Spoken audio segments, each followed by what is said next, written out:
আপনার ক্যারিয়ারের জন্য কোন কোম্পানি সবচেয়ে বেটার, বড় কোম্পানি না ছোট কোম্পানি? আমি প্রেফার করব ছোট কোম্পানি আপনার জন্য সবচেয়ে বেটার। তার 4টি কারণ আমি এখানে দিব। নাম্বার 1, এটা হচ্ছে পার্সোনাল কানেকশন, লাইক ব্যক্তিগত সম্পর্ক।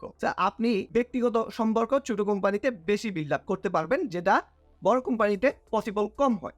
নাম্বার 2 হচ্ছে আপনার বিভিন্ন রকমের বিজনেস অফার দিতে পারবেন। ছোট কোম্পানিগুলোতে আপনি বিভিন্ন রকম আবেদন করতে পারবেন বিজনেসে। আর নাম্বার 3 হচ্ছে শেখা। আপনি ছোট কোম্পানিগুলোতে বিভিন্ন রকমের এক্সপেরিমেন্ট করে, বিভিন্ন রকমের আপনার আইডিয়া জেনারেট করে অনেক কিছু শিখতে পারবেন। আর ছোট কোম্পানিতে আপনার বসরাও যেহেতু ফ্রেন্ডলি হয়ে যায়, তাহলে আপনার অনেক কিছু শেখার অপরচুনিটি বেড়ে যায়। আর নাম্বার 4 যেটা ফাইনাল হচ্ছে, এটা হচ্ছে কাউন্টার পার্ট। ছোট কোম্পানিগুলোতে আপনার কাউন্টার পার্ট কম থাকে, যেগুলো বড় কোম্পানিতে অনেক বেশি থাকে।